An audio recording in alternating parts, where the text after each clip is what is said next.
Баршаларыңызға қайырлы күн. Сіздермен бірге мен Меруерт. Бүгін қазақ халқының ұлттық тағамы бешбармақ дайындайтын боламыз. Әр облыстың жасалу жолы әртүрлі. Мен Батыс облысының жасалу жолымен бөлісетін боламын. Менде қойдың еті бір күн тұздалған, жақсылап жуып, табағымызға салып, қақпағын жауып, отқа қоятын боламыз. Сорпамыз бір қайнағанша тұздығын дайындаймыз. Менде пияз 2 дана, бір қызанақ. Турап алған тұздығымыздың үстіне тұзын бұрышын салып қоя тұрамыз.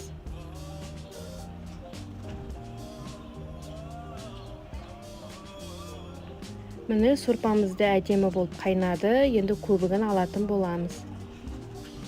Көбігіне 1 рет тазартып алғаннан кейін тағы 1 рет қайнататын боламыз. Одан кейін бар баяу отқа қоямыз.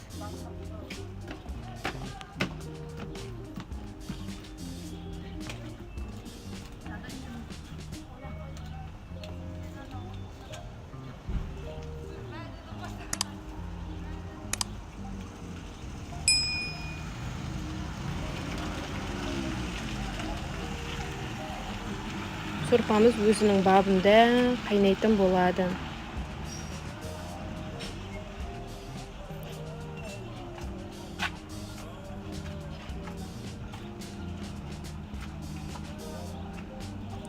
Бір қайнаған сорпамыздың үстіне тұзын бұрышын татымына қарай салатын боламыз.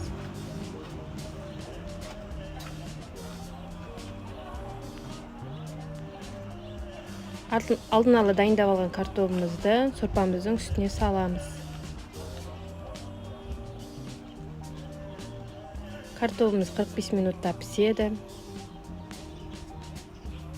Піскен картоплымызды езбей біртіндеп алатын боламыз.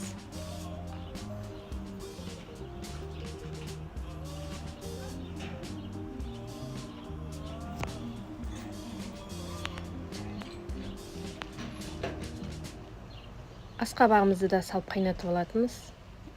Асқабағымыз сорпамызға ерекше дәм беріп, витаминге толы. Балаларымыз сүйіп жейді.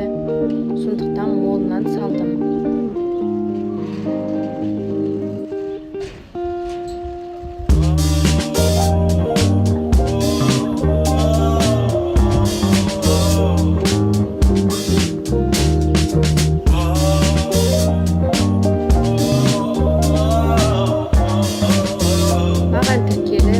Комментарий жазып қалдырыңыздар. Видеомды соңына дейін көріп, қолдау білдіріңіздер. Қазақша каналымның дамуына үлестеріңізді қосыңыздар. Мұны тұздық сорпамызды құйып, баяу отқа 5 минутқа қалдырамыз. Мұны біздің асқабағымызда пісті, езбей әдемілеп алғаламыз.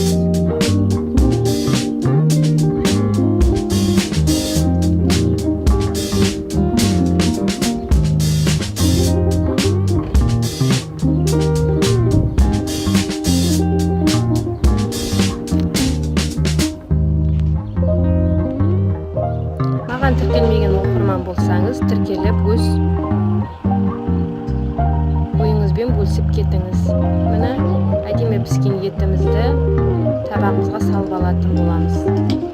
Отын жоғарыға қойып, бір қайнаған сорпамыздың үстіне жайған қамырымызды саламыз.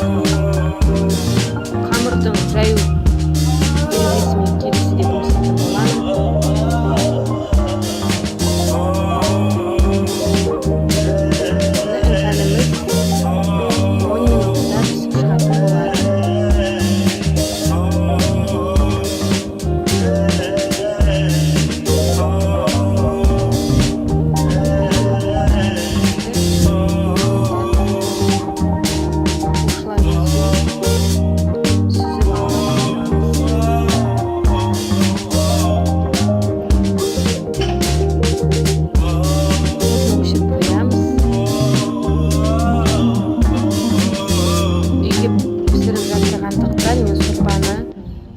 Сетадан сүзбедім. Егер үлкен қонақтық шақырып атқан жағдайда міндетті түрде сорпаны сүзіп алып, одан кейін іңкәрін салатын боламыз.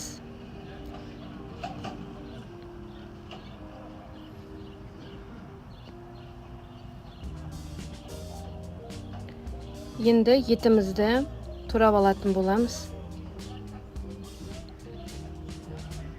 Сақтап. Етімізді сүйегінен ажыратып. Менде 4-5 адамға арналған табақ.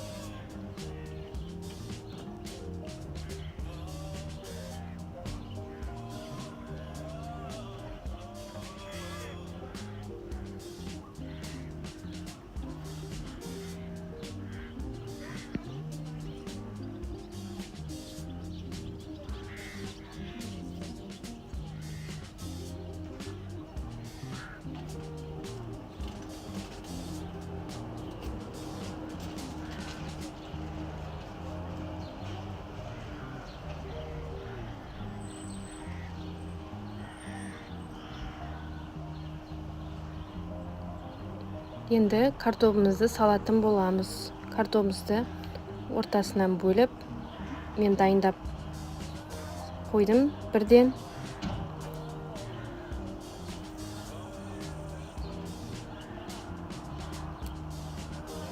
Асқабағымызды да саламыз айналасына.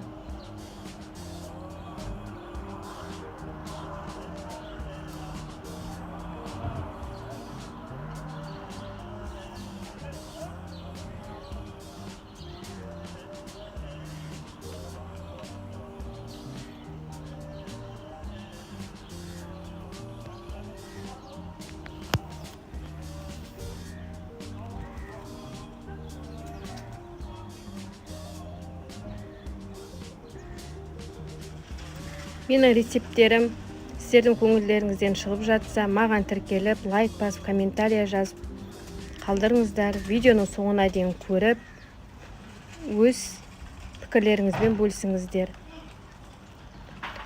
Алдын ала дайындап алған тұздығымызды сорпасына сүзіп салатын боламыз.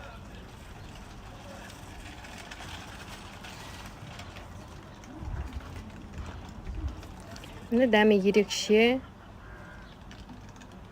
болып шықты. Сіздер де жасап көріңіздер.